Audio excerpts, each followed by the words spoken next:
2019 का द्वितीय प्रश्न पत्र, जिसमें पहला क्वेश्चन है, निम्नलिखित में से किस कहानी में नौकरी के सिलसिले में बाहर रहने के कारण गजाधर बाबू की लंबी अनुपस्थिति उन्हें परिवार के ढांचे से बाहर कर देती है? तो वापसी कहानी में।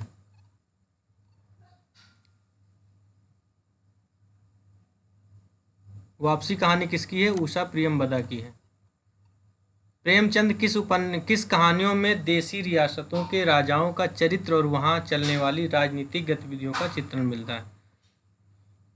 किस कहानी में है देसी रियासतों और राजाओं का चित्रण?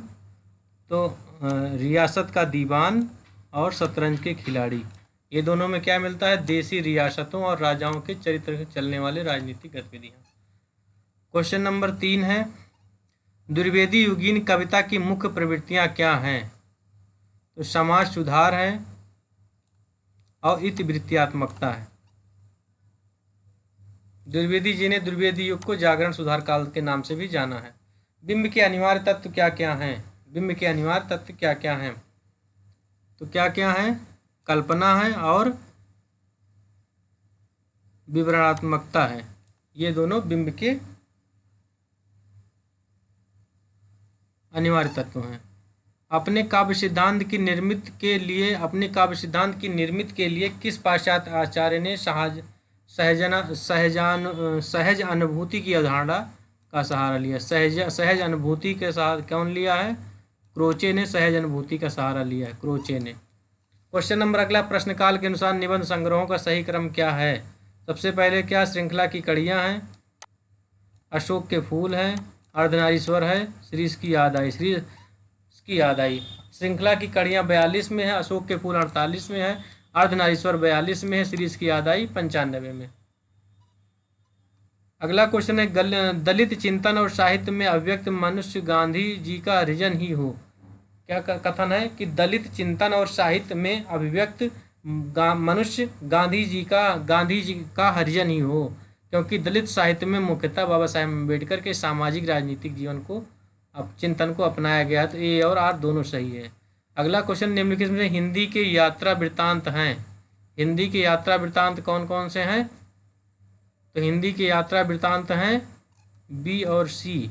हिंदी के यात्रा वृत्तांत हैं अरे आयावर रहेगा याद और आखिरी चट्टान तक। अरे आयावर याद हो कि ना याद हो संस्मरण है काशीनाथ सिंह का, अरे आयावर रहेगा याद यात्रा वृत्तांत है अज्ञेय का, आखिरी चट्टान तक यात्रा वृत्तांत है मोहन राकेश का, जिंदगी याद हमेशा रहेगी संस्मरण है अमृत राय का। निम्नलिखित में से प्रसाद की रचित काव्य कौन कौन सा है? प्रसाद की रचित काव्य उर्वशी है और झरना है, बी और डी।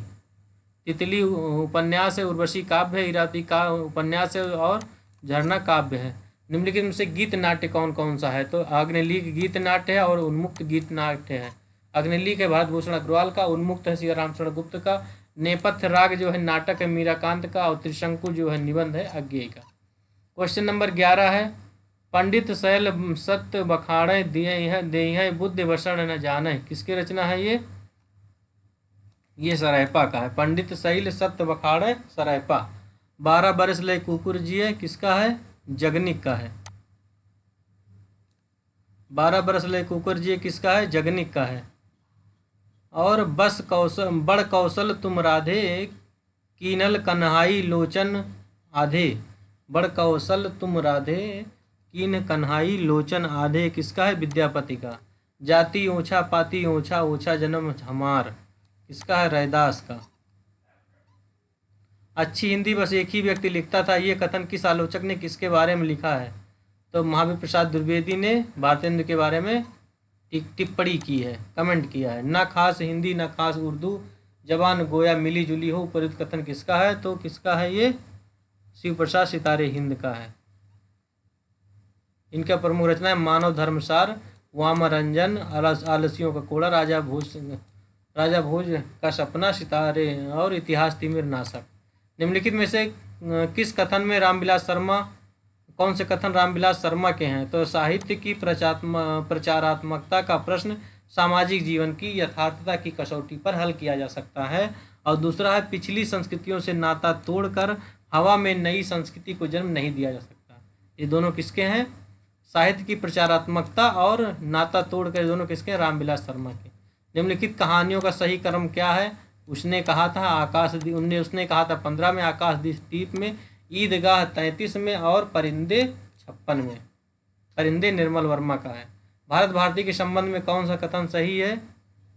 भारत भारती रचना मुसद्दो जजे इल्जाम की इस्लाम की प्रेरणा से हुआ है। गुप्त जी भारत दर्पण के ब्रजमोहन दत्तों की कैफी से प्रभावित है।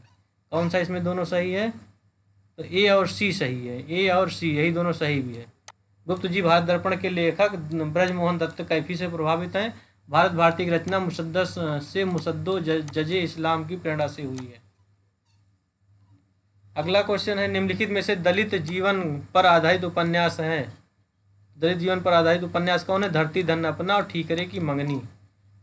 प्रकाशन काल की दृष्टि से भीम साहनी के नाटकों का सही क्रम क्या है? हानुस है 77 में, हानुस है 77 में, हानुस है 77 में, माधवी है 85 में, रंग दे बसंती है 98 में, आलमगीर है 99 में। ये सब भीम साहनी के। कॉलरिज के अनुसार कल्पना दार्शनिक चिंतन का परिणाम नहीं है, कल्पना कार्यत्री प्रतिभा है।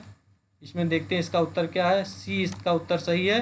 कॉलरिज के अनुसार कल्पना कार्यत्री प्रतिभा है, कल्पना कार्यत्री प्रतिभा है। ये कवि की सृजनात्मकता है और कल्पना की मूल प्रकृति केवल अनुकृत परक है। निम्नलिखित में से कौन सा निबंध शुक्ल जी द्वारा रचित नहीं है? तो सौंदर्य बोध और शिवत्व बोध ये नहीं है। ये किसका है? अज्ञेय द्वारा रचित है। ये किसके द्वारा? अज्ञेय के द्वारा रचित है। शक्ति लोक व्यवहार आदि से प्राप्त निपुणता और काव्यांगों की शिक्षा प्राप्त कर किए जाने वाले अभ्यास को हेतु माना है किसने? मम्मट ने। शक्ति लोक व्यवहार आदि से प्राप्त निपुणता तथा काव्यांगों की शिक्षा प्राप्त कर किए गए अभ्यास को काव्य का हेतु माना है किसने? मम्मट ने।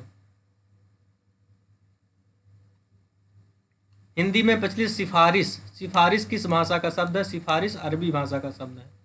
सिफारिश अरबी भाषा का शब्द है। अब वकील हो गया, अदालत हो गया, एहसास हो गया, गरीब हो गया, इस्तीफा हो गया, ये सब अरबी है। वकील, अदालत, एहसास, गरीब, इस्तीफा और सिफारिश ये सब अरबी शब्द हैं। तुर्की शब्द है चाकू, कैंची, तोक, बंदूक, बारूद, कालीन, गलीचा। उर्दू भी बार बार पूछता है कैसा शब्द है? तुर्की है। कबूतर, कमीना, खरगोश, आमदनी, हफ्ता ये सब फारसी है। कथन है, जैसे विश्व में विश्वात्मा की अभिव्यक्ति होती है वैसे ही नाटक में रस की, क्योंकि संघर्ष की नाट्य स्थितियों में ही रसास्वादन की प्रक्रिया विकसित होती है। दोनों कथन सही है। भरत का निर्दिष्ट सात्विक भाव में इनमें से कौन सा समूह सही है? तो वे पथु है, वैवर्ण है, अश्रु है, रोमांस है और स्तंभ है। वे पथु, वैवर्ण, अश्रु, रोमांच और स्तंभ। आवारा मसीहा किस साहित्यकार की औपनिवेशिक जीवनी है? शरतचंद्र चट्टोपाध्याय का।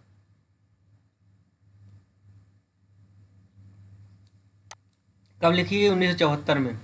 निम्नलिखित आचार्यों को सही क्रम में लगाना है तो सबसे पहले दंडी हैं 7वीं शताब्दी, आनंदवर्धन 9वीं शताब्दी, कुंतक 10वीं 11वीं शताब्दी और रुय्यक 12वीं शताब्दी। प्लेटो के अनुसार एक समर्थ कवि काव्य रचना किस प्रकार करता है?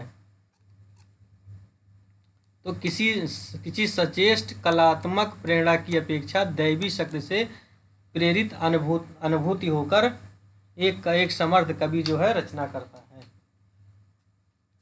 क्वेश्चन नंबर 28 देखेंगे अब हम। क्वेश्चन नंबर 28, प्रकाशन वर्ष की दृष्टि के अनुसार काव्य कृतियों का सही क्रम लगाना है। सबसे पहले क्या है? आंसू 25 में है, पल्लव 28 में है, स्वप्न 29 में है और साकेत 31 में है। स्वप्न रामनरेश त्रिपाठी का है। तमस जो है, तमस में रिचर्ड है, राग दरबारी में रंगनाथ हैं, महाभोज में सुकुल बाबू हैं, महाभोज में सुकुल बाबू हैं और झूठा सच में तारा है। रचना काल की दृष्टि से कवियों का क्रम लगाना है। इसमें क्या सही है? सबसे पहले केशवदास, फिर बिहारी केशव 1555, बिहारी 1595, भूषण 1613, सेनापति 1589, चिंतामणि 1609 और भूषण 1613 और मतीराम 1617। कामायनी एक पुनर्विचार के लेखक कौन है? मुक्तिबोध हैं। अधूरे साक्षात्कार किसका है? नेमचंद जैन का। इतिहास और आलोचना किसका है? नामवर सिंह का। प्रेमचंद और उनका युग किसका है? रामविलास शर्मा का। गीत फरोश में कवि क्या कहना चाहता है? कवि दूसरे के मनमाफिक कविता लिखने और बेचने के लिए विवश है। यही सही है। गीत फरोश कब लिखा गया था? 1953 में भवानी प्रसाद मिश्र द्वारा। चकित है दुख अंधेरी कविताएं, गांधी पंचसती, बुनी हुई रस्सी, इदम न मम संप्रति। क्वेश्चन नंबर 33 है, मार्क्सवाद जो है ये एंगेल्स हैं, अस्तित्ववाद जो है काफका हैं, मनोविश्लेषणवाद जो है युंग हैं, और उत्तर आधुनिकतावाद जो है ये रोला बार्था है। वीरों का कैसा हो बसंत किसका है? सुभद्रा कुमारी चौहान का है। कैदी और कोकी का माखीलाल चतुर्वेदी का है। जवानी कविता किसकी है? जवानी कविता जो है बालकृष्ण शर्मा नवीन की है। हिमाद्य से तुंग्र ये किसका है? जयशंकर प्रसाद का। अगला क्वेश्चन, इस मेले का मुख्य उद्देश्य है व्यापार की वृद्धि हो। ये किस प्रकार का वाक्य है? इस मेले का मुख्य उद्देश्य है कि व्यापार की वृद्धि हो। ये मिश्र वाक्य है। कैसा वाक्य है ये? मिश्र वाक्य है। मिश्र वाक्य है। क्वेश्चन नंबर 36 है, भारतेंद्र युग में मध्यकालीनता और आधुनिकता का द्वंद्व है क्योंकि उस समय का भारतीय समाज संक्रमण के दौर से गुजर रहा था। दोनों सही है। क्वेश्चन नंबर हम आगे देखते हैं 37, शास्त्र अनुसार अर्थ प्रकृति के प्रकार हैं। अर्थ प्रकृति के प्रकार हैं तो बीज और बिंदु। बीज और बिंदी अर्थ प्रकृति के प्रकार हैं। बीज, बिंदु, पताका, प्रकरी और कार्य 5 भेद बताए गए हैं कार्य की ओर जो अग्रसर करते हैं कथा वस्तु के। हादसे, हादसे किसका है? रमणिका गुप्ता का है। मुड़ कर देखता हूँ राजेंद्र यादव का है। शिकंजे का दर्द सुशीला टकबोरे का है। जूठन ओम प्रकाश वाल्मीकि का। पीछे लगा जाए था लोक वेद के साथ, आगे थे सतगुरु मिला दीपक दिया दिखाए। सतगुरु के ज्ञान रूपी प्रकाश से मैं परम तत्व का साक्षात्कार किया। यही जहाँ तक सही हो सकता है। अच्छा, इसमें 2 सही है, ए और सी। सी तो सही है जो हमने पढ़ा, और ए भी सही। लोक और वेद का अनुसरण करने के कारण मैं परम तत्व से परम तत्व से दूर था। ए और सी सही है। अच्छा, लोक और वेद का अनुसरण करने के कारण मैं परम तत्व से दूर था। अच्छा, यानी लोक और वेद का अनुसरण करने की बात नहीं करते हैं। सतगुरु से ज्ञान रूपी प्रकाश से मैंने परम तत्व को साक्षात्कार किया। निम्नलिखित में से कौन सी पश्चिमी बोली की हिंदी नहीं है? पश्चिमी बोली की हिंदी नहीं है मगही। मगही पूर्वी हिंदी की है। कौन परी यह बान अरी नित नीर भरी गगरी ढरकावें किसकी रचना है? यह प्रताप शाही की। प्रताप शाही की है। गुली गुली में गलीचा गुली जन है चांदनी किसका है? पद्माकर का है। सेवक हम सिपाही उन राजपूतन के किसका है? ठाकुर का। अविदा उत्तम काव्य है देव का है। क्वेश्चन नंबर 42 है, कीनो हूँ कोरिक जतन अब काहि काढ़ो कौन, भो मन मोहन रूप मिल पानी कौलौन। इसमें क्या कहना चाहते हैं? इसमें नायिका का कृष्ण के प्रति अनन्य प्रेम व्यंजित है, और नायिका के मन रूपी सरोवर में कृष्ण का लावण्य पानी में नमक की तरह घुल गया है। क्वेश्चन नंबर 43 है, साधारणीकरण और स्थापना। रहस्यवाद में वासनात्मक तथा स्थिर मनोवृत्ति जिनके द्वारा चरित्र की सृष्टि होती है साधारणीकरण के कारण आनंदमय बना दी जाती है, इसलिए यह वासना का संशोधन करने का उनका साधारणीकरण है। इतना बड़ा लंबा क्वेश्चन। रसास्वादन वाला अज्ञेय का है।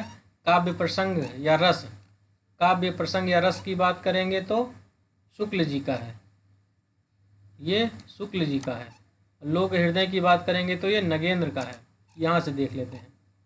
रसास्वादन की बात करेंगे तो अज्ञेय का है। काव्य प्रसंग की बात करेंगे तो शुक्ल जी का है। लोक हृदय की बात करेंगे तो नगेंद्र का है। चमत्कारिक अर्थ की बात करेंगे तो प्रसाद का है। शब्द की जिस शक्ति के से उससे सांकेतिक अर्थ का बोध होता है वहाँ कौन सी शब्द होती है? अभिधा। सांकेतिक अर्थ का अर्थ होता है यहाँ पे अभिधा। 3 प्रकार की होती है अभिधा, लक्षणा, व्यंजना। अस्मिता मूलक विमर्श की किस साहित्यिक पत्रिका ने सर्वाधिक संवर्धित किया? अस्मिता मूलक विमर्श को किस साहित्यिक पत्रिका ने सर्वाधिक संवर्धित किया? किसने किया? हंस ने। कवि कर्म और काव्य भाषा किस आलोचक की समीक्षा है? कवि कर्म और आलोचना है किसका है? परमानंद श्रीवास्तव का। किसका है? परमानंद श्रीवास्तव का। क्वेश्चन नंबर 47 है, उत्तरकांड के कलयुग में तुलसीदास ने लिखा है, क्या लिखा है? आचारहीन वेद और वेद विरोधी लोग सन्यासी कहलाएंगे, सही कहा है उन्होंने। और पत्नी के मर जाने और घर गृहस्थी और संपत्ति के नष्ट हो जाने पर लूटे पीटे लोग सन्यास ग्रहण करने, ये भी सही है। भाषा ठीक करने से पहले मैं मनुष्यों को ठीक करना चाहता हूँ, समझे? किसने कहा है? चाणक्य ने, क्योंकि पाणिनि के मुख में सड़ खपाने का समय नहीं है। भाषा ठीक करने से पहले मैं मनुष्यों को ठीक करना चाहता हूँ, चंद्रगुप्त नाटक से चाणक्य ने कहा है। क्वेश्चन नंबर 49 है, दिवस का अवसान समीप था, गगन था कुछ लोलित हो चला, इसमें क्या सही है? आसमान में लालिमा फैलने लगी थी, पेड़ों की फुनगियों पर सूरज की आखिरी किरणें विराजमान थी। क्वेश्चन नंबर 50 है, अफ्रीका में रंग भेद तथा उपनिवेशवादियों की स्थानीय और भारतीय मूल के निवासियों के प्रति घृणा और क्रूरता का मार्मिक चित्रण किस उपन्यास में मिलता है? पहला गिरमिटिया गिरिराज किशोर का है। परिशिष्ट में तकनीकी शिक्षा संस्थानों में हरिजन विरोधी वातावरण का चित्रण है। तीसरी सप्ताह में आधुनिक नारी के दाम्पत्य संबंधों में उसकी जटिलताओं का अंकन है। जुगलबंदी में अंग्रेजी सत्ता का अंत और कांग्रेस के रूप में नए सत्ता के वर्ग का उदय है। इस तरह हमने 50 क्वेश्चन आज फिर पढ़ लिया। नेक्स्ट 50 क्वेश्चन हम फिर अगले क्लास में पढ़ेंगे। Thank you.